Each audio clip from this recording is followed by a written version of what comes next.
li Makkata wa li wuqufi Arafata wa Musdalifata wa li ramyi ayyamit tasyrik. Disunahkan mandi ihram. Dan mandinya mandi sunat ihram. Nawaitul ghuslah lil ihrami. Kapan? Ketika mau masuk Mekah. Jadi dari Madinah mau masuk Mekah disunahkan mandi. Jadi gimana caranya Pak Ustadz? Susah nggak mandinya? Mandi di hotel. Jadi nggak mesti harus di perjalanan mandi, tidak. Kalau sudah hendak berniat mau pergi ke Mekah untuk melaksanakan umroh dan haji, maka mandilah di hotel. Makanya biasanya kalau sama pembimbing, sama mutawif, ibu-ibu kalau sempat nanti kita berangkatnya jam 1 siang, kumpul di lobi. Nanti dimulai dari subuh, niatkan saja mandinya mandi ihram. Jadi tidak mesti harus mandi ihramnya itu pas udah berangkat ya. Jadi kalau udah berangkat 15 menit kita mandi, enggak. Iya, pokoknya hari itu mau pergi ke Mekah melaksanakan umroh, maka mandi ihram namanya. Jadi gimana niatnya Pak Ustadz? Saya mandi ihram sunnat lillahi ta'ala. Kalau pakai bahasa Arab, nawaitul ghuslah lil ihrami sunnatan lillahi ta'ala.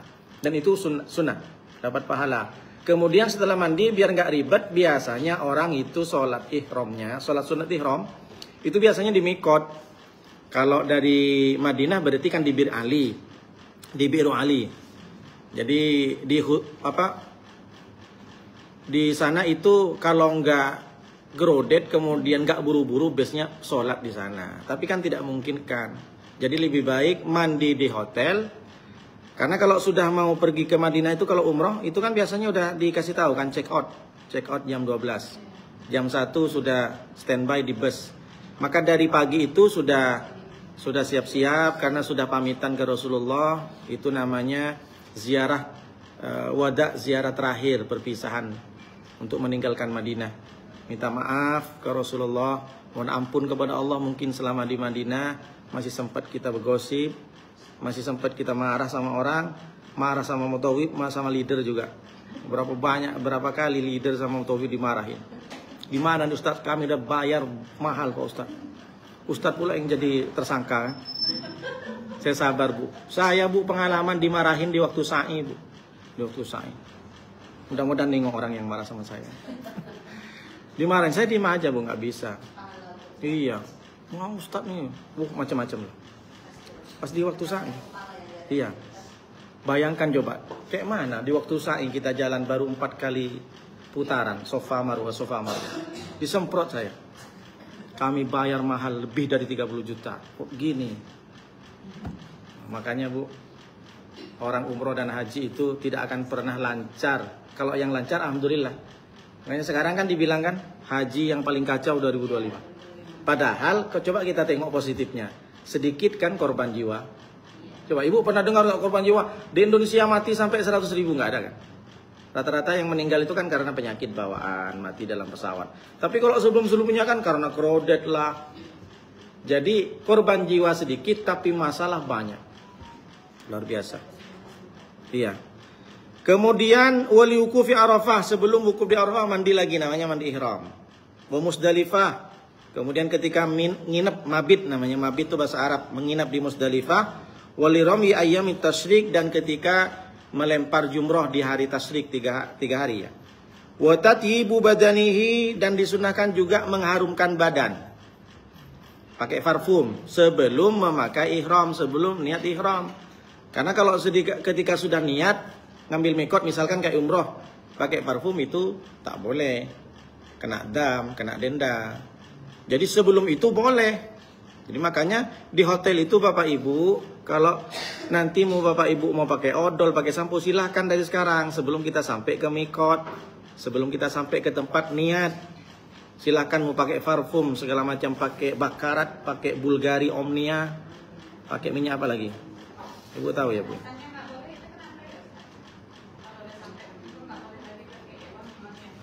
Iya, karena kan orang yang ihram ini kan semuanya akan diampuni dosanya. Jadi jangan dikotori dengan hal-hal yang kan ada juga memakai parfum ini kan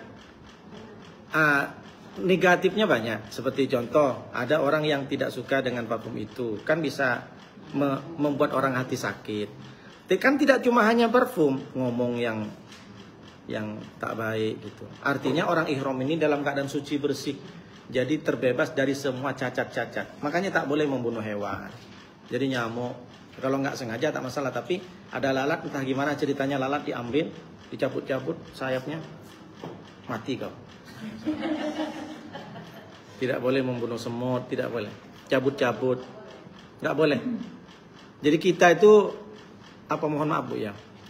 Orang berihram, orang umroh dan haji itu kan geladi untuk datang ke padang mahsyar. Emang ibu dibangunkan dari kubur pakai baju. Kita kan umroh itu kan dilatih untuk menjadi mayat kan gitu. Kembali ke suci. Makanya mau yang kaya, mau yang raja, sama nggak pakai ihramnya. Bahkan dari saking pengen sterilnya, celana pun tak boleh, celana dalam. Laki-laki. Kalau perempuan pakai, jangan tak pakai. Nanti kecium kecoa macam mana? Diserbu sama kecoa. Kalau laki-laki tak boleh. Itu padahal makanya tidak boleh memakai apa-apa.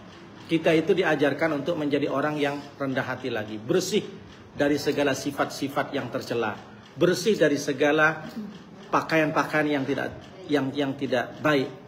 Termasuk kita tak boleh pakai parfum, tak boleh pakai odol, tak boleh sisir, apa adanya. Sebagaimana mayat. Kita kan diajarkan untuk menjadi mayat kan. Jadi maksudnya orang haji dan umroh itu introspeksi, muhasabah. Berapa banyak kali mulutmu itu mengejek orang, berapa kali tanganmu menzalimi orang, berapa kali hatimu suudzon sama orang. Maka hari ini waktunya kau bersih. Hari ini waktunya kau introspeksi, muhasabah, bahwa manusia itu tidak ada artinya. Seperti inilah gambaran ketika kita di padang mahsyar. Masih mending kan umroh pakai ada kain ihram. Kalau di padang mahsyar telanjang semua. Telanjang semua, itu pun bukan sehari dua hari loh Bu. Ratusan tahun, bisa puluhan tahun. Kalau dalam riwayat itu kan bertahun-tahun, tak disebutkan, unlimited di padang mahsyar. Belum sampai ke hisab, belum sampai ke mizan, belum sampai ke Siratal Mustaqim. Emang Siratal Mustaqim itu bisa cukup seminggu orang? Emang berapa orang? Coba ibu pikirkan. Dari mulai Nabi Adam sampai Nabi Muhammad nanti berapa juta orang, berapa miliar orang? Iya, yang bikin lama di mana? Ya antri. Antri bukan langsung plek sekali diperiksa sama malaikat selesai. Enggak. Kita nunggu antrian. Nah, nunggu antrian itulah kita selamat kalau kita banyak beramal, banyak bersedekah. Kenapa? Terasa nggak panas. Apa yang panas? Tanah. Nggak usah ke hari kiamat. Sekarang aja ibu coba, nggak pakai sandal, nggak pakai baju di padang Arafah, di Jabal. Nyoba aja misalkan di gurun pasir. Orang kemarin meninggal kan, orang Madura itu kan, yang maksa kan. Jadi yang bikin lama kita antrinya. Nah, karena biar kita selamat, pas ngantri itu kita ada naungan. Makanya Allah sampaikan kan, sab'atun yudilluhumullahu fi dhillihi yauma la dhilla illa dhilluhu. Ada 7 golongan orang yang dapat naungan nanti di padang mahsyar di akhirat. Dapat naungan tuh nggak merasa panas meskipun panas karena kita telanjang. Kok telanjang Pak Ustaz? Mau beli di mana kain? Long kemarin yang kita masuk kubur cuma kain kafan.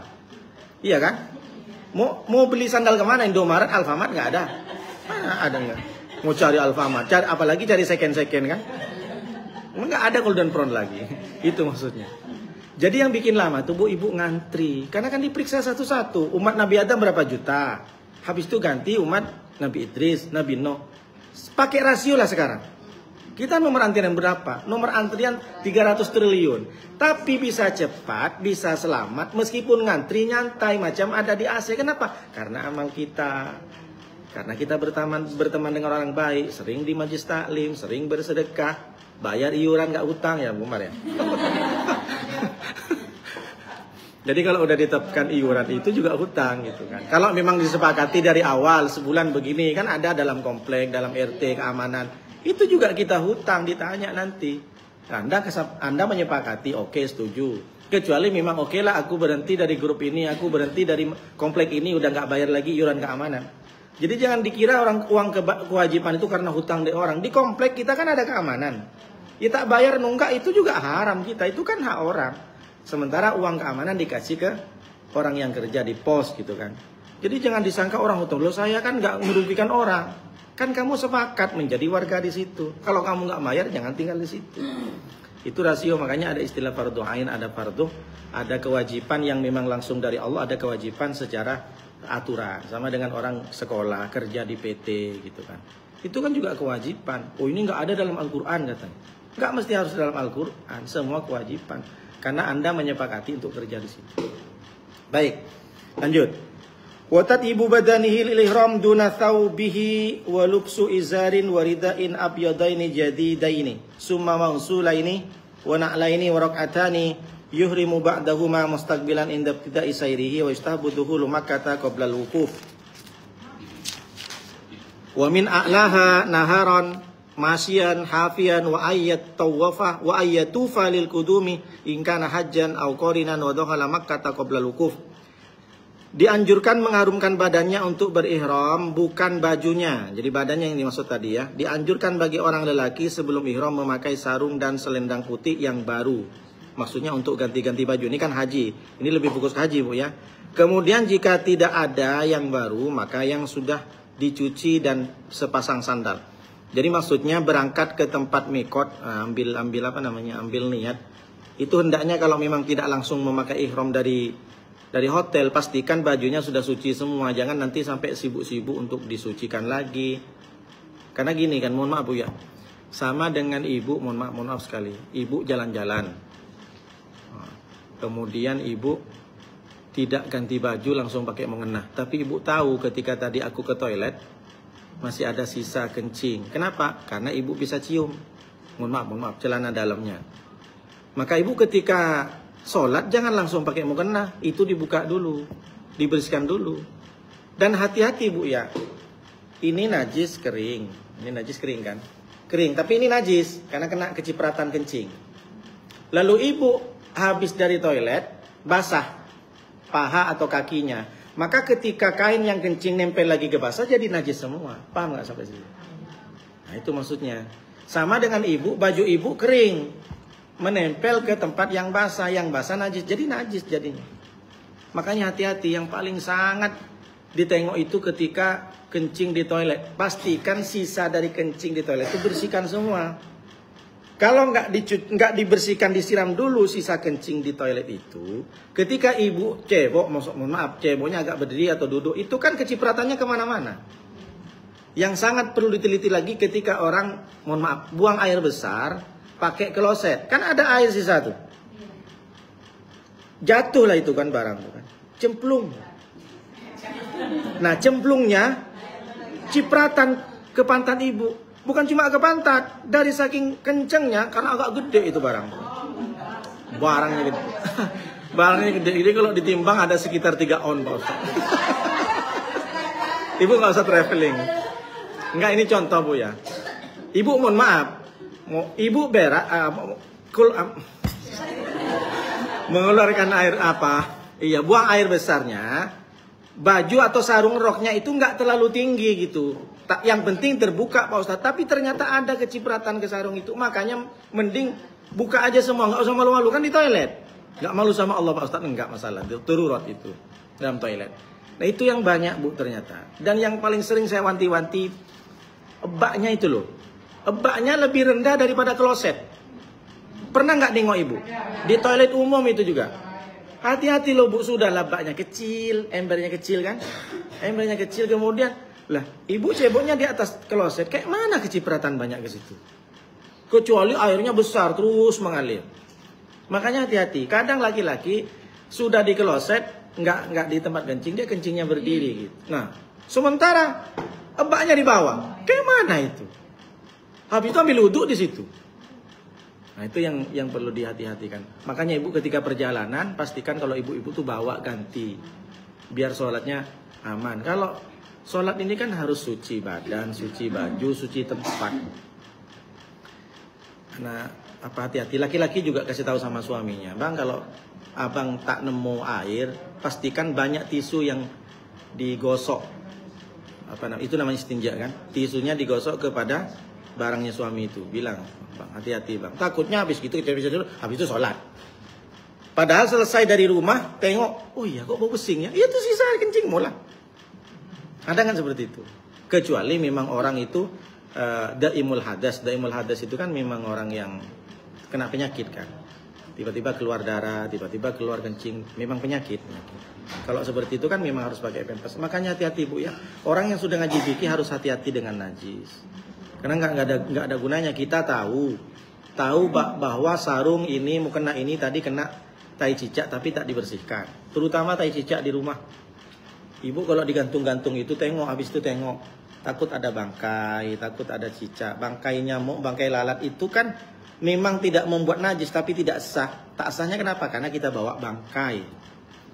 Kalau ke air dimakfukan, udah itu saya bahas kan. Kalau bangkai nyamuk, bangkai lalat itu cemplung ke air, airnya tetap suci. Tapi kalau bangkai lalat, bangkai nyamuk itu ada nempel di mukena, ibu bawa mukenanya itu tak sah, bukan najis karena kita bawa bangkai. Itu bangkai hewan yang tidak ada darahnya mengalir. Kan itu tidak mengalir darahnya. Ada ibu nengok darahnya lalat terus meleleh gitu. Kecuali lalat betina kan lagi haid dia kan. Baik Bu, lanjut Bu. Tahap amanah Ustaz. Dianjurkan memasuki Mekah sebelum wukuf dari bagian atasnya dengan berjalan telanjang kaki kalau tidak mengalami kesulitan. Ini yang bagi yang haji Bu ya. Jadi dianjurkan memasuki Mekah sebelum wukuf, artinya wukuf itu berangkat dari Mekah. Bukan berarti dari Madinah langsung ke wukuf ke Padang Arafah.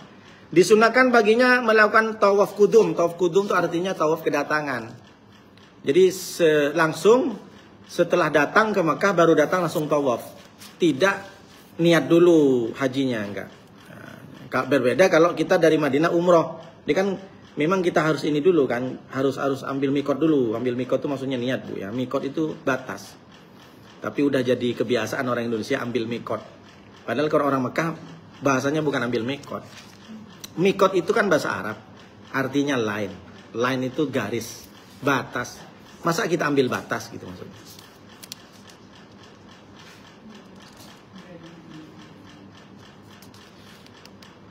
Baik. Atau mengerjakan jika ia menunaikan haji atau mengerjakan haji qiron dan masuk Mekah sebelum wukuf. Ibu tahu haji qiron kan? Haji dan wukuf itu bareng. Kalau tamattu datang awal, jadi bulan Syawal. Kalau haji ifrad penduduk Mekah. Oh, pinter semua udah ya. Udah selesai lah haji. Tinggal berangkat haji lagi. Luar biasa Ibu. Baik, lanjutkan. Wa wajibatut tawafi thamaniyatun satrul aurat wa taharatul hadas wan najasi wa ja'lul baiti ala yasarihi wal ibtida'u minal hajaril aswadi wa muhadatuhu bi jami'i badanihi wa kaunuhu sab'an wa kaunuhu dakhilal masjidi wa kharijal baiti wasyadir wal hijri. Wajib tawaf ada 8. Artinya ibu melaksanakan tawaf harus melalui praktek ini, melalui amalan ini, melalui perbuatan ini. Jadi tidak sah tawafnya kalau tidak dilalui dengan pekerjaan ini. Apa yang pertama? Nutup aurat. Nah, makanya perempuan juga kalau ikut Imam Syafi'i, ya udah muka sama telapak tangan. Dan pastikan tidak boleh pakai penutup. Makanya orang bercadar kalau tawaf harus dibuka. Tidak sah kalau tidak dibuka.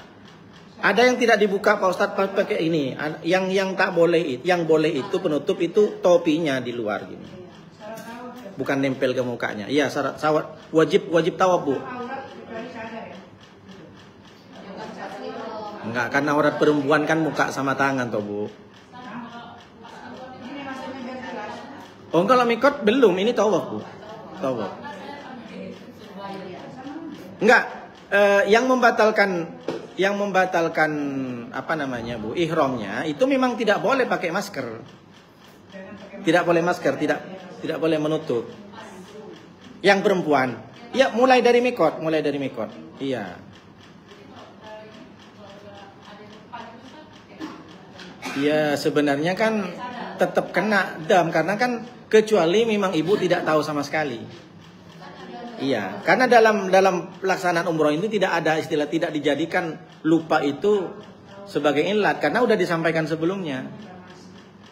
Karena selama kita sudah pakai ihram sampai ke Mekah itu kan sama dengan sholat kita. Jadi pelanggaran-pelanggaran semuanya tidak boleh dilakukan. Sama dengan laki-laki pakai topi, pakai penutup kepala.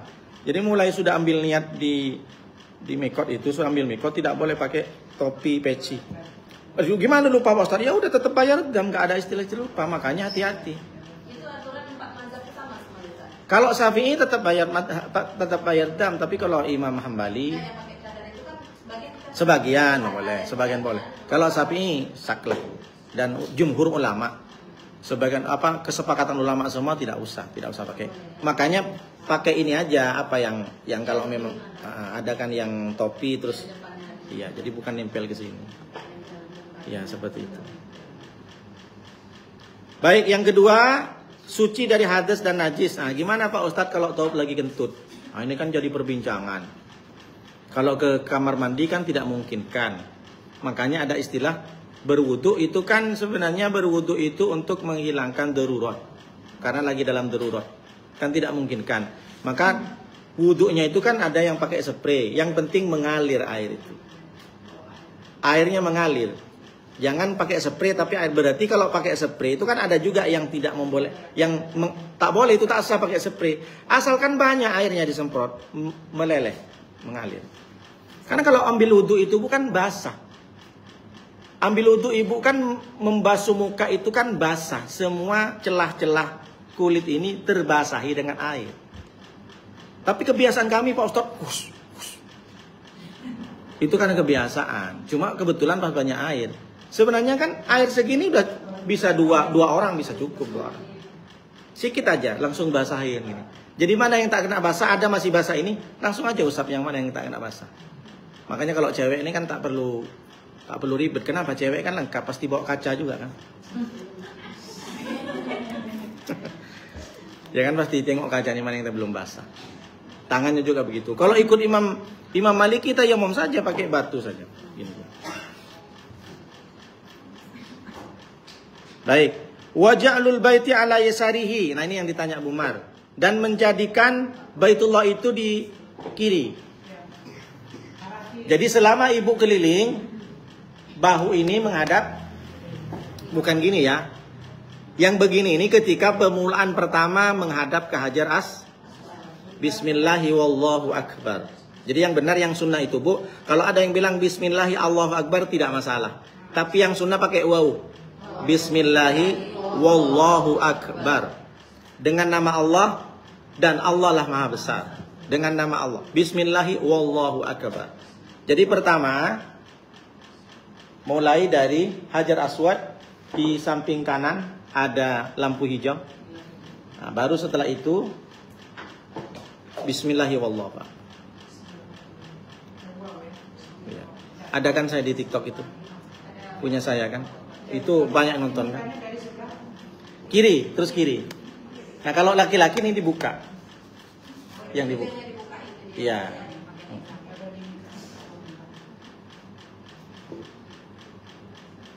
Yang umroh siapa? Coba angkat tangan dulu. Siapa aja?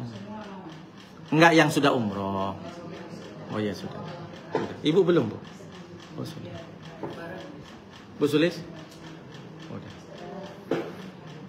Mudah-mudahan semuanya.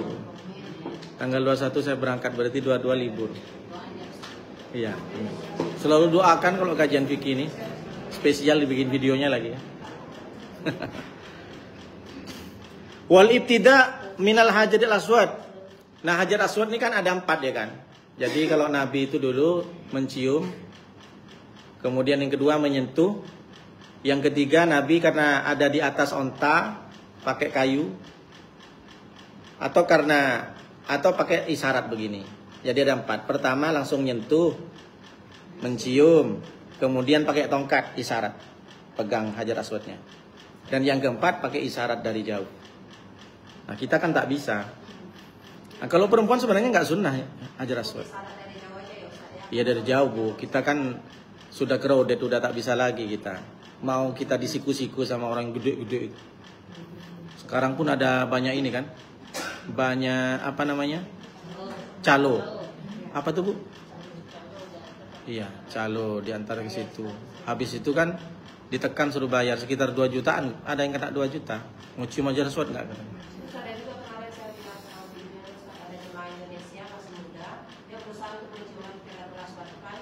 Tapi ada yang kalau orang yang besar itu melecehkan gitu, Ustaz, dengan Iya, ada juga. ada kesempatan dia melecehkan. Mana kalau saya pikir tuh otaknya terbuat dari apa? Di depan Ka'bah aja masih keingat dari situ. Bukan nama manusia, karena manusianya itu kalah sama setan. Maksudnya apa? Iya, maksudnya jangan dikira setan nggak ada di depan Ka'bah. Setan itu kan punya kuasa, dikasih kekuasaan sama Allah maksudnya. Udah, bagi manusia yang kuat ya kamu nggak bisa. Contohnya sholat. Sholat kan ibu datang semua kan, yang hutang lah, yang emas, yang dicincin di mana disimpan, semua ingat.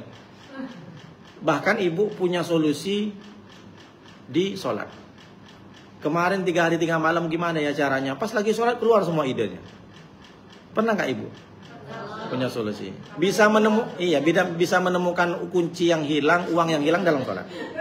Dicari 3 hari tak ketemu. Tapi dalam sholat ingat, oh iya ya kunciku ditaruh di bunga di depan ini di halaman.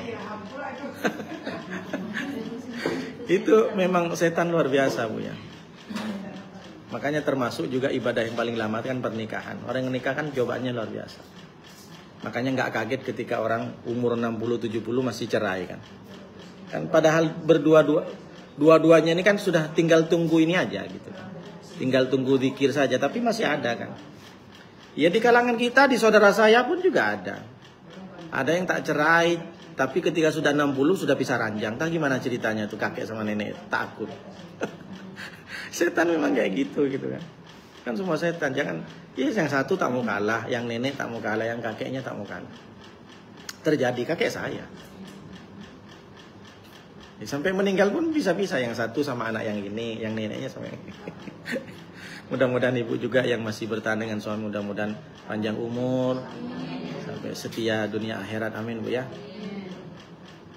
Kadang suami yang bertingkah, istrinya yang bertingkah, dia biasa setan. Dia mah di sinetron kan bu? Nggak ada di sini. Baik lanjut. Wa muhadatuhu bi jami'i badanihi wa kaunu sab'an wa kaunu dahilal masjid. Menjadikan Ka'bah di sebelah kirinya dan memulai dari Hajar Aswad dan menghadap ke arah dengan seluruh sisi kiri badannya. Jadi tidak boleh ibu nanti ketika mengelilingi Ka'bah, ibu dadanya menghadap Ka'bah, batal tawafnya. Jadi terus miring gini. Tetap miring gini.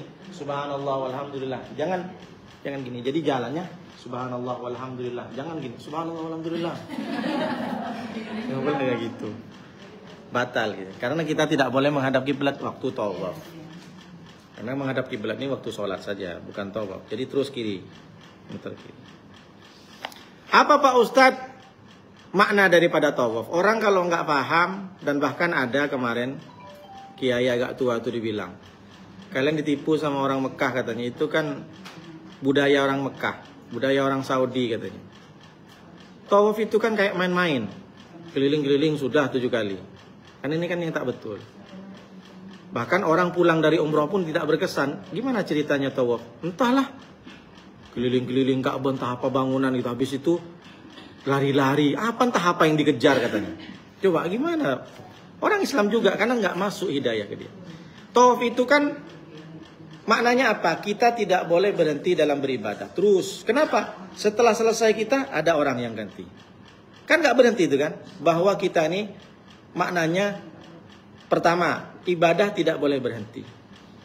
Ibadah tidak boleh berhenti, habis subuh ada duhur asar, habis asar maghrib. Setelah itu, kita pergi diganti sama orang.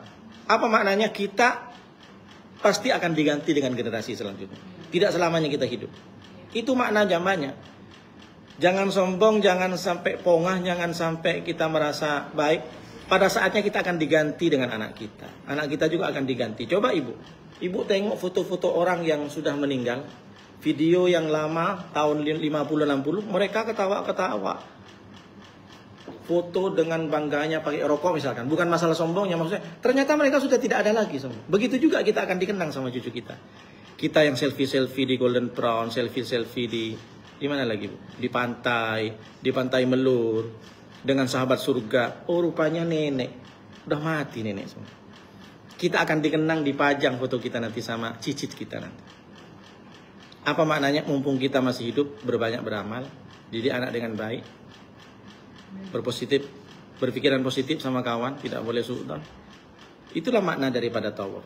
Dan yang ketiga makna tawaf apa? Bahwa ibadah itu dilakukan dari awal adalah malaikat. Malaikat di situ sudah ribuan banyak tapak kakinya. Entah itu berbentuk kaki atau bagaimana, saya kurang paham. Namanya juga malaikat. Malaikat sudah mengelilingi Ka'bah ribuan tahun yang lalu sebelum adanya ketika awal-awal Ka'bah didirikan. Jadi di sana itu adalah ibadah malaikat. Dan begitu juga kita akan dibukakan pintu rahmat ketika tawaf. Mudah-mudahan kita semua sampai di sana, Bu ya. Karena kita nih kalau sudah sampai ke Baitullah, nggak usah ibu banyak zikir, nengok Ka'bah aja sudah pahala, sudah rahmat. Ribuan orang. Bagi orang yang mencaci maki bahwa kita dibodoh-bodohin sama Saudi, nggak usah dengerin. Kita ingin mengikuti jejak Rasulullah. Disitulah cikal bakal Islam hadir. Pertama kan Nabi Adam. Setelah Nabi Adam kena banjir, bongkar, runtuh, baru datang Nabi Ibrahim, dibangun lagi. Ibrahim al-Qawwa'id wa Ismail. Ketika Nabi Ibrahim merenovasi Ka'bah, datang Ismail membantu. Disusun batunya oleh Ismail, diangkat, maka berbentuk hijir Ismail. Itu namanya hijir, itu batu. Batunya Ismail, bahwa Nabi Ismail membantu Nabi Ibrahim merenovasi Ka'bah.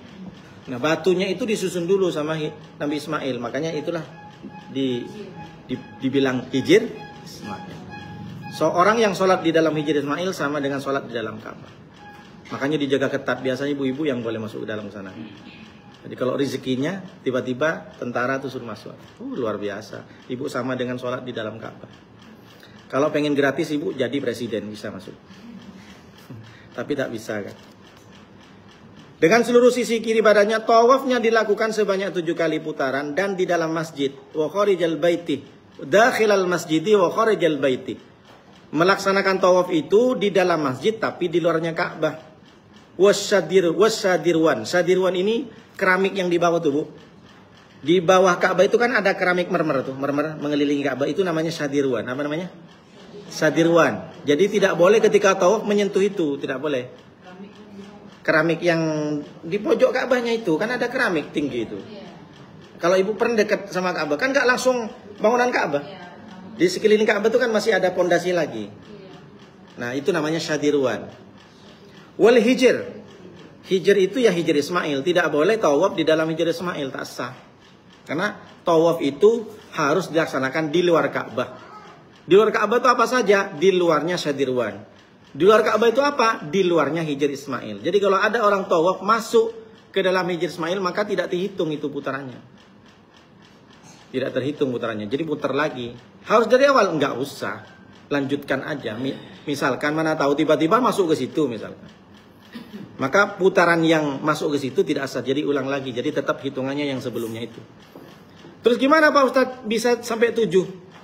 Kalau ibu tidak mau ribet bareng rombongan ya ikutin mutawifnya. Jangan asik nak kritik nanti. Ibu ngitung. Tapi hitungan ibu salah. Kata ibu sudah masih 6. Kata mutawifnya sudah 7. Marah pula sama mutawif. Mutawif kamu tak bisa ngitung. Ya nggak tahu matematika kamu ya. Makanya jangan juga ikut ngitung. Ikutinlah yang depan itu. Menurut kita itu 6 biarin. Itu kan bukan kewajiban. Maksudnya bukan keharusan bagi kita. Kita nih cukup ikutin aja. Itulah pentingnya ada mutawif. Ada guide gitu loh. Karena keadaan kan crowded. Iya kalau ibu sendirian aja di Ka'bah tak masalah. Kalau perlu pakai nomor 1, 2, 3. Orang banyak kayak gitu itu. Kadang terpisah dari rombongan itu. Makanya kalau ibu-ibu yang nanti, ibu-ibu yang tak pengalaman pertama kali itu, tengok ada kawan. Makanya ada selendang itu kan Bu. Sal itu kan. Itu dipakai ibu-ibu terutama taruh di kepalanya biar tak terpisah gitu. Iya mudah. Baik. Wa min sunanihi al-masniyu fi wastilamul hajri wa takbiluhu wa wad'u jabhatihi alaihi. Wal istilamu ruknil yamani wal adhkar fi kulli marratin wa la yusannu lil mar'atil istilam wa takbiluhu illa fi khalwatil mutaf Wa yusannu lirrajuli ar-ramalu fi thalathatil ula fi tawafin yaqubuhu sya'yun. Wa yusannu al-ittiba'u fihi wal qurbu minal baiti wal muwalatu wan niyatu rak'atani ba'dahu. Di antara sunnah-sunnah ialah berjalan dalam tawaf, menyentuh Hajar Aswad dan menciumnya. Ini sunnahnya. Kalau tadi wajibnya. Meletakkan dahinya di atasnya dan menyentuh rukun Yamani. Rukun Yamani sebelum rukun Hajar Aswad. Tahu Ibu kan yang mirip Hajar Aswad? Yang umroh tahu kan? Sebelum Hajar Aswad di pojok. Ka'bah itu kan 4, Bu. 4 gini ya. Ka'bah itu kan 4. Ini rukun Yamani, pojoknya, rukun itu pojok, Bu, corner, bahasa kampung saya, the corner, yes. Rukun Yamani, habis itu rukun Hajar Aswad, habis Hajar Aswad, rukun, ayo, Bu Umar tahu. Rukun Yamani, rukun Hajar Aswad, rukun apa? Syami. Rukun Iraki. Syam, negara Syam. Negara Syam apa sekarang Pak Ustadz? Yordania, Libanon, Syria. Itu Syam. Termasuk Palestina. Libanon, Syria, Jordania. Israel. Palestina sebenarnya ini nggak ada Israel. Harusnya Palestina semua. Ini Israel laknatullah, mati aja semua. Ini Palestina, ini Libanon, ini Syria, ini Jordania. Ini namanya dulu namanya negara Syam. Syam, negeri Syam. Nah, jadi apa maksudnya rukun? Maksudnya di sini lurus dengan Syam. Di sini Iraki. Nah, jadi Yamani, rukun Hajar Aswad, Syami, Iraki. Lurus setentang dengan Iraki. Syam lurus dengan negara Syam. Yamani lurus dengan Yaman. Yang tidak ada rukun Batami, tak ada lurus sama Batami. Jadi pojok-pojok itu namanya yang paling disunahkan dari antara rukun Yamani setelah Hajar Aswad. Itu rukun Yamani. Di antara rukun Yamani dan rukun Hajar Aswad perbanyak baca doa nur buat. Kalau orang Indonesia bilang nur, Bu, Rabbana atina fid dunya hasanah wa fil akhirati hasanah wa qina adzabannar wa adkhilnal jannata ma'al abrar ya aziz ya ghafar ya rabbal alamin. Di antara rukun Yamani ke rukun Hajar Aswad perbanyak doa kebaikan dunia dan akhirat. Kalau orang Indonesia bilang nur buat kan? Sapu jagat. Kok nur buat? Iya, sapu jagat. Saya mikirnya sapu jagat macam sapu yang dibawa mak nenek sihir tuh. Mak lampir. Iya. Oh, sapu lidi ya, bukan sapu jagat. Nah, kemudian doa pasti dikabulkan oleh Allah. Makanya doa kalau di Ka'bah itu yang dikabulkan sama Allah antara rukun Yamani dan Hajar Aswad. Kemudian pas di tengah-tengah Hajar Aswad, setelah itu antara Hajar Aswad dengan Ka'bah kan sedikit, itu namanya multazam. Ini pintu Ka'bah, ini Hajar Aswad. Nah, di antara Hajar Aswad dan pintu Ka'bah itu namanya multazam. Banyak tentara biasanya nempelkan pipinya. Pegang pipinya tentara, askar yang jaga itu, nempel pipinya sambil berdoa kepada Allah. Kan sedikit tuh cuma, Bu. Ini pintu Ka'bah. Nah, pintu Ka'bah. Oh, nggak bisa lah. Ini pintu Ka'bah. Ini kan pojok Hajar Aswad. Nah, di antara Hajar Aswad dan pintu Ka'bah itu namanya multazam. Berdoa di situ. Karena Rasulullah menyampaikan bahwa orang yang doa di multazam tidak akan pernah ditolak. Pak Ustadz, ditolak apa enggak? Kan belum punya anak cewek. Proses. Bukan ditolak sama Allah. Kita tengok dulu. Masih pengen nggak kamu nurutin gitu kan, anak cewek. Di situ saya, anak cewek, ya Allah, anak cewek. Kenapa, Bu? Oh iya betul, menantu 2 langsung. Mudah-mudahan menantu saya itu sayang sama saya. Yang perempuan sayang sama mamanya. Jangan berantem menantu perempuan sama mertua perempuan. Tak akur pula. Baik, udah tahu kan multazam, Bu ya? Oke.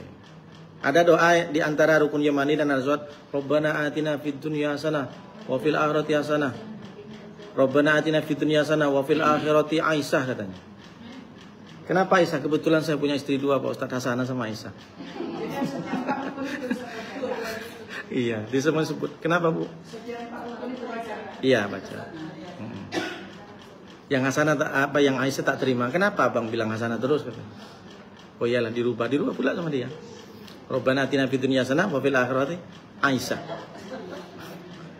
Tak betul kawan. Dah.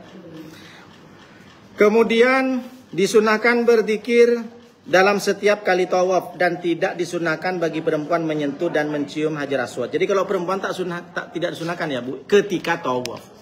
Jadi kalau ibu-ibu mau menyentuh Hajar Aswad di luar tawaf. Pas lagi tawaf bagi perempuan tidak sunnah. Pas lagi melaksanakan tawaf. Tawaf itu kan harus 7 kali putaran, tidak boleh putus. Maksudnya tidak boleh masih balik ke hotel lagi gitu. Udah berapa kok? Udah 4 kali putaran, gimana? Nanti lanjut lagi lah. Selesaikan di situ, tak boleh. Nanti ulang lagi kalau kita pergi keluar dari masjid. Jadi harus, kecuali memang dipisah karena capek istirahat, lanjutin lagi. Tapi kalau udah keluar dari area masjid harus ulang lagi dari awal. Karena yang dinamakan tawaf itu harus 7 kali putaran. Maka selama 7 kali putaran perempuan tidak boleh menyentuh Hajar Aswad.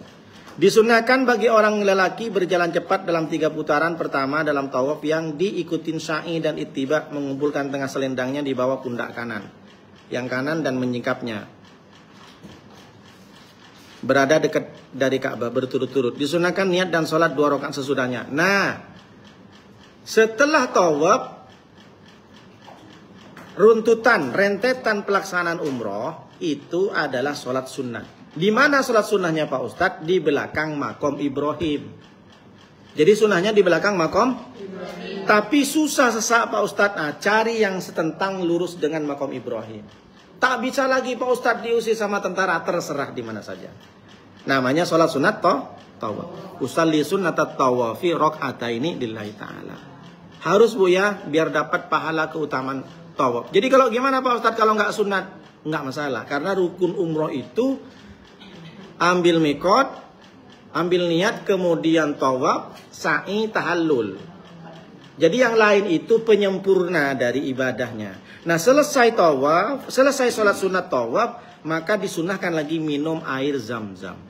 Dengan baca doa, Allahumma inna nas'aluka ilman nafi'a, wa rizqan wasi'a, wa sifaan min kulli da'in wa saqamin bi rahmatika ya arhamar rahimin. Coba baca, ikutin saya. Allahumma inna nas'aluka ilman nafi'a wa rizqan wasi'a wa sifaan min kulli da'in wa saqamin bi rahmatika ya arhamar rahimin.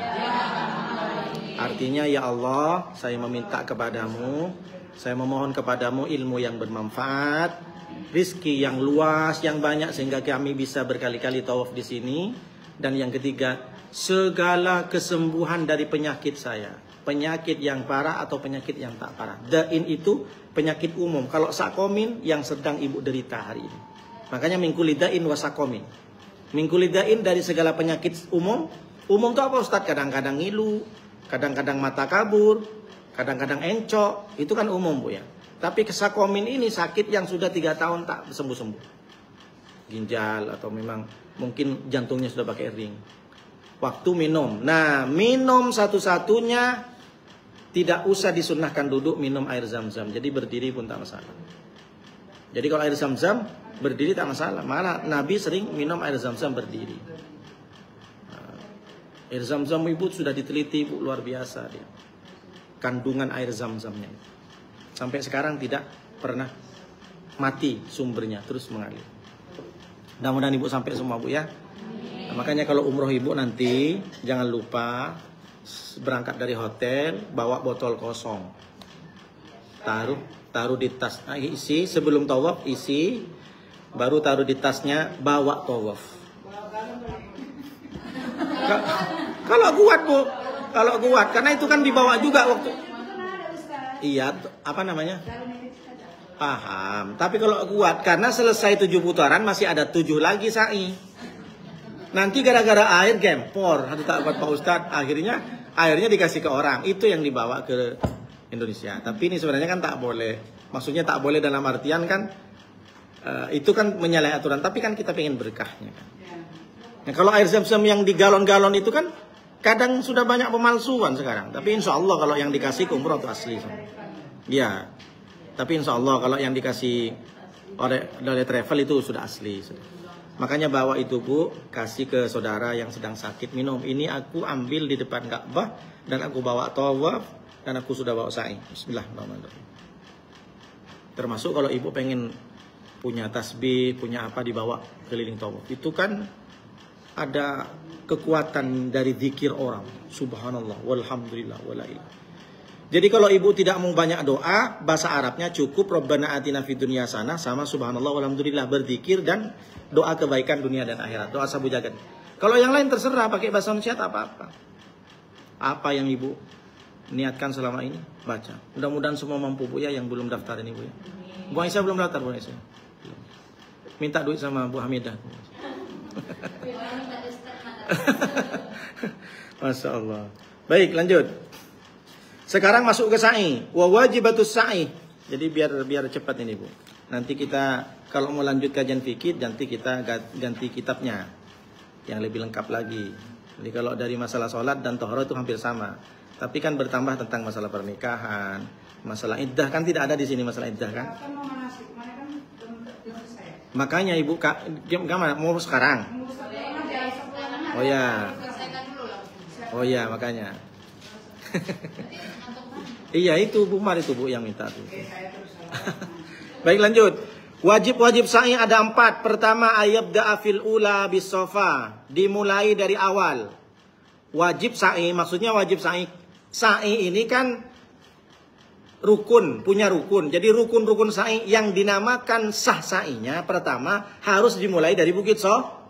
Bukan dimulai dari Bukit Marwah. Itu kan nanti ada bacaannya semua kan, Bukit Sofa. Sofa itu artinya apa Bu? Suci. Sofa. Marwah itu apa artinya? Iya, terhormat. Marwah. Kalau pengen dapat kehormatan harus itu maksudnya. Bukit Sofa. Sofa ya sufu. Tasawuf itu kan suci juga namanya. Diambil kata sofa. Kalau kamu pengen dihormat sama Allah, dimuliakan sama Allah, dan kalau kamu pengen kedudukanmu di masyarakat itu mulia, baik, maka kau harus sofa dulu. Apa sofa itu? Bersih, suci hatimu dari sifat-sifat dengki. Itu makna daripada sa'i Bu. Pertama itu. Jadi tidak ada orang sa'i dimulai dari marwah, nggak ada. Nggak bisa orang dapat kemuliaan kalau nggak suci dulu. Sucikan mulutmu dari sampah-sampah, hatimu dari sampah, pikiranmu yang penuh sampah, sampah-sampah masa lalu, tanganmu yang sering menyampahin orang, maka sucikan. Itu makna. Kemudian yang kedua, kenapa dinamakan sa'i? Sa'a diambil dari kata usaha. Bukan jalan yang dimaksud itu sa'i. Sa'i itu diambil kata sa'a yas'a, berusaha. Apa maksudnya usaha Pak Ustadz? Usahanya Siti Hajar. Mencari apa? Air. Perempuan zaman dahulu tidak pernah putus asa. Perempuan zaman sekarang dibikin status sudah stres bunuh diri. Nungguin suaminya karena suami beginilah begini. Semua ibu dapat rezeki itu suami. Dapat anak itu rezeki juga. Tapi kalau ternyata di simpang jalan suami tak baik, anak juga durhaka, ibu tetap sabar, jangan bunuh diri. Saya udah tak kuat Pak Ustadz, saya mengakhiri hidup saya. Diambil pisau. Seperti Siti Hajar. Robban apa? Inni askantu min dzurriyyati biwadin ghairi dzi zar'in inda baitikal muharram. Nabi Ibrahim dapat wahyu dari Allah. Wahai Ibrahim, tinggalkan istrimu sama anakmu di lembah yang gersang, yang tandus, yang tidak ada taman. Tapi dekat dengan Baitullah. Coba buka Quran Ibrahim surat 37. Ibrahim 37. Rabbana inni askantu min dzurriyyati biwadin ghairi dzi zar'in inda baitikal muharram. Ada perintah, baru berumur berapa bulan Ibrahim, kau letakkan istrimu sama istrimu di lembah yang tandus, yang ghairi zar'in. Tidak ada tanaman sama sekali. Bayangkan coba. Ibu sekarang ditinggal suaminya bekerja aja sudah banyak ngeluh. Abang aku rindu bang, cepatlah pulang bang. Aku lagi berkutat dengan mesin ini mama. Kenapa Bu ya? Sabar, doakanlah suami. Nabi Ibrahim loh Bu, di mana Nabi Ibrahim? Palestina. Ditinggal di mana? Di Mekah. Coba berapa ribu kilometer dari Palestina.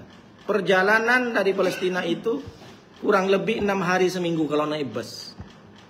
Ditinggal di situ di tandus, disuruh cari sendiri. Nanya Siti Hajar sama Nabi Ibrahim, ayah, ini perintah dari siapa? Dari Allah. Hada min amrillah. Apakah ini perintah dari Allah? Ya, hada min amrillah. Ini perintah Allah. Kalau memang ini perintah Allah, tak masalah. Jadi mereka berpisah itu macam Anjeli sama Rahul, Bu. Anjeli. Nah, bayangkan coba ibu mikir, anak masih kecil, kan baru lahiran, ditinggal. Kayak mana cara berpisahnya Nabi Ibrahim? Jadi Nabi Ibrahim sudah jalan, ada sekitar 100 meter, nengok lagi, Anjeli. Kalau tidak didasari dengan ketakwaan kepada Allah, mana ada perempuan yang ditinggal, Bu? Ibu ditinggal sama suami, kalau ditinggal tak masalah, kalau dikasih sehari 3 juta. Ini ditinggal nggak dikasih bekal sama Nabi Ibrahim. Itulah kenapa Nabi Ibrahim menjadi orang hebat, menjadi Khalilullah. Cobaannya banyak. Sekarang istri ditinggal suaminya, uang belanja nggak cukup. Abang silahkan pergi, tapi sisakan uang di dompetku 1 miliar. Paham Bu ya maksudnya? Coba bayangkan Bu, ditinggal di tempat tandus. Akhirnya Siti Hajar, meskipun Siti Hajar itu adalah istri Nabi, tidak pernah bangga dengan kenabiannya. Oh, mentang-mentang suami saya Nabi. Enggak. Dia berusaha. Buktinya naik ke Bukit Sofa, cari air. Terus ditengok, nampak oase. Oase itu kan apa Bu? Bayangan air kayak tergenang. Oh, pas lari dia. Makanya ketika lari itu bacanya Rabbi fir warham wa'fu wa takarram wa tajawaz amma ta'lam innaka ta'lamu ma la na'lam innaka antallahul azizul akram. Itulah doa hebat, doa dahsyat dari Siti Hajar. Doa dari seorang perempuan, doanya isinya cuma minta maaf sama Allah, minta ampun kepada Allah. Kasih sayangilah saya Allah. Tak minta air, tak minta susu, tak minta makanan. Itu cara ibu kalau pengen doa sama Allah, perbanyak minta maaf sama Allah. Minta dosa. Kalau ibu pengen dikabulkan doanya, bukan asina, ya Allah emas, ya Allah emas. Ya Allah duit, ya Allah rumah, ya Allah kos-kosan, ya Allah 100 pintu, ya Allah. Enggak apa-apa pintunya aja 100, ya Allah. Doa sama Allah itu minta maaf dulu sama Allah. Jangan asik nak minta terus tapi kesalahanmu merasa ditutupi. Itulah Siti Hajar, Bu. Dia menyangka nanti dia menyangkakan air pasti ada di Bukit Sofa dan Marwah. Tapi tidak kan? Di mana Allah kasih? Di dekat kaki Nabi Ismail. Dikepakkan sayap. Diperintah oleh Allah malaikat Jibril, suruh kepakkan satu sayap, terus keluar air. Setelah air menyembur keluar, zam. Berkumpullah. Zam. Kumpul. Jangan berpencar. Baru airnya tetap deras tapi tidak pencar kemana-mana. Perhatikan baik-baik. Air Zam-Zam siapa yang menikmati? Yang menikmati air Zam-Zam siapa? Apakah orang Saudi Arabia? Siapa yang menikmati? Seluruh dunia. All people on the world. All people on the world. Semua orang di muka Bu. Ini memang harus gitu Bu, kan? Kalau bahasa Inggris kan tidak pakai tajwid lagi. Iya, harus. Iya. Semua orang di muka bumi ini. All people in the world.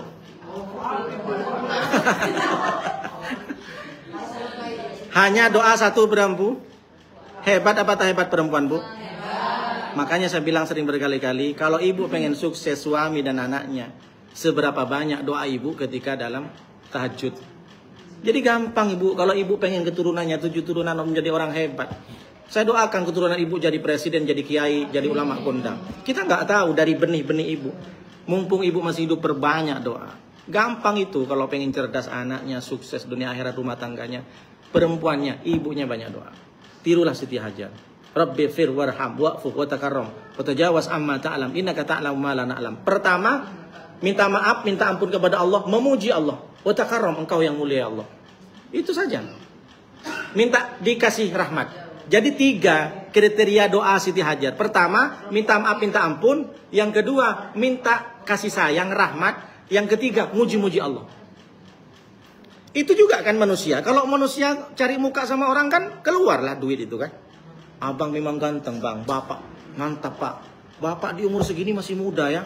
Oh iya, dikasihlah duit 100.000. Begitu juga kalau kita pengen kemurahan Allah, puji Allah setinggi langit. Makanya ada Asmaul Husna. Kalau ibu pengen doa sama Allah, diterima sesuai dengan Asmaul Husna. Pengen ilmu, ya alim, ya alim, ya alim, ya Allah, ya alim, ya Allah, ya alim. Pengen ada keajaiban kepada kita, ya Allah, ya Qadir, ya Allah, ya Qadir. Makanya kalau pengen berdoa, awali dengan asma Allah sesuai dengan permintaan ibu. Ya Razak, ya Razak, ya Ghani, ya Ghani, ya Allah Maha Kaya. Ya Allah, ya Ghani, ya Razak, ya Allah, ya Fattah, ya Razak. Fattah membukakan segala pintu rahmat.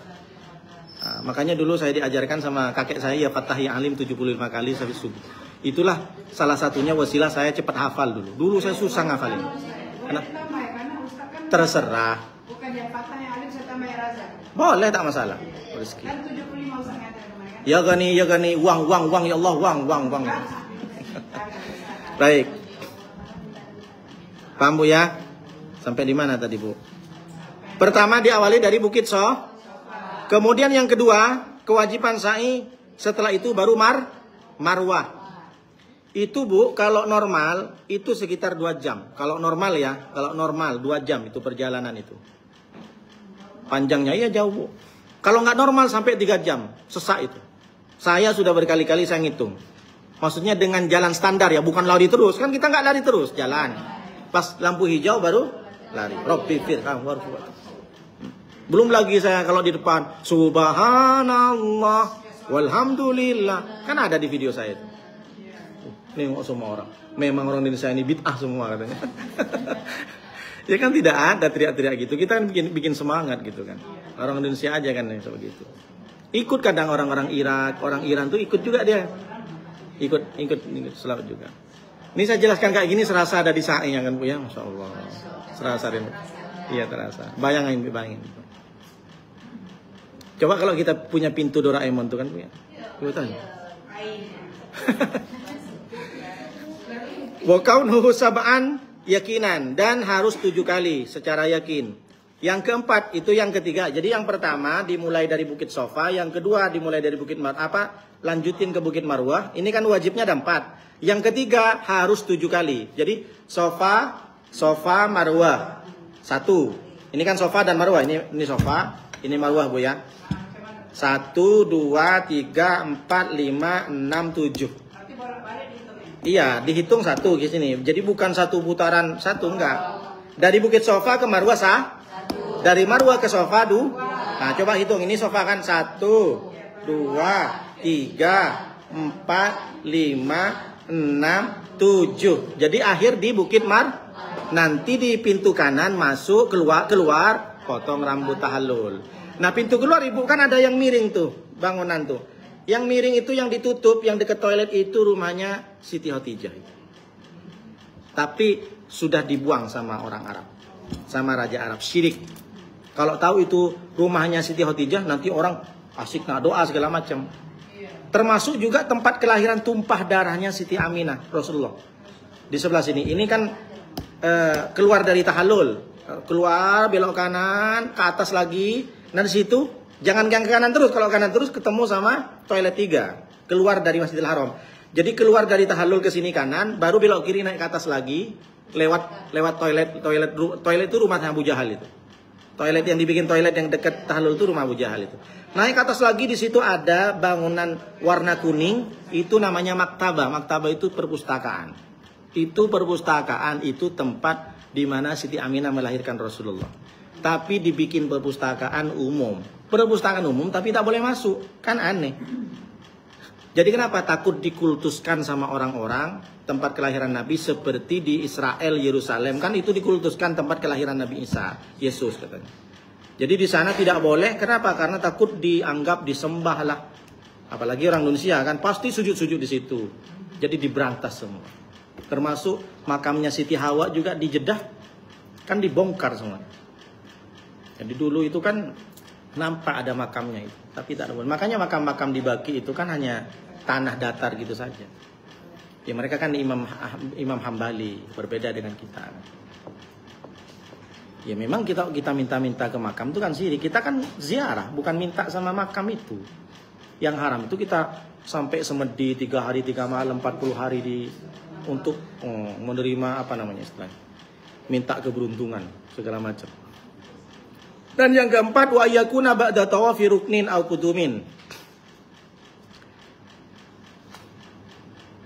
Kemudian berdoa 3 kali sehabis tiap-tiap sa'i, berjalan pada awal dan akhirnya, dan berlari kecil di tengahnya, dan tempatnya yang sudah diketahui. Perhatikan baik-baik, sunnah-sunnah dalam sa'i.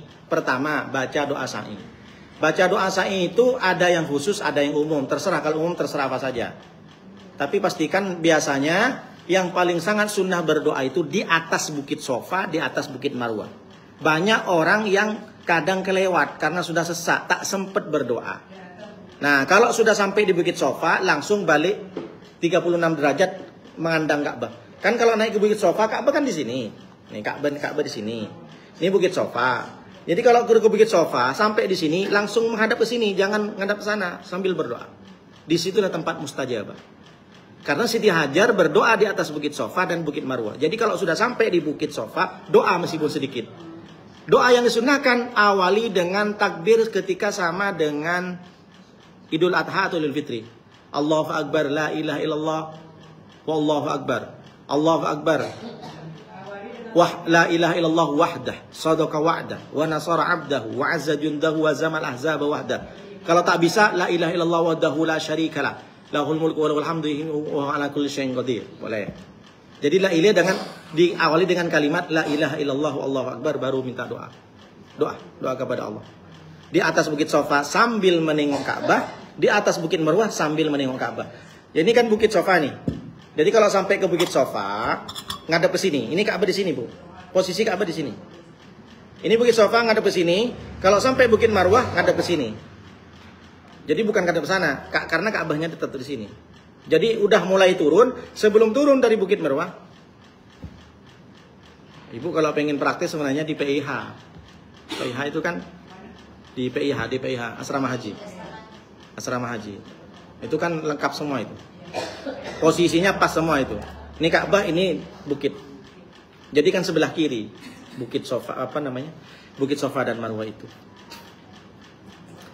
Dan itu kalau saya ceritakan tentang Siti Hajar itu banyak, Bu, banyak bagaimana apa yang dipikirkan Siti Hajar, bagaimana ketika sudah menengok ada Zam-Zam, bagaimana dia bertahan hidup dengan Nabi Ismail di situ.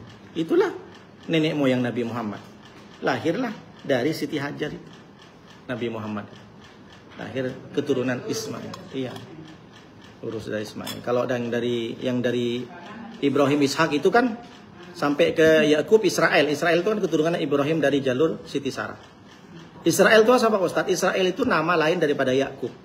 Israel itu artinya kuat. Ishak, Yakub, Yusuf, Ayub, Su'aib. Ishak, Yakub, Yusuf. Jadi Ishak anak pertama dari Siti Sarah. Punya anak Yakub. Nah, anak Yakub ini punya banyak anak. Yusuf termasuk adiknya Yusuf, Yahuda. Yahuda siapa, Pak Ustadz? Itulah keturunan Yahudi. Nenek moyangnya namanya Yahuda. Kemudian Israel itu apa, Pak Ustadz? Israel itu nama julukan dari Nabi Yakub. Apa artinya, Pak Ustadz? Bahasa Ibrani kuat, perkasa, tak terkalahkan.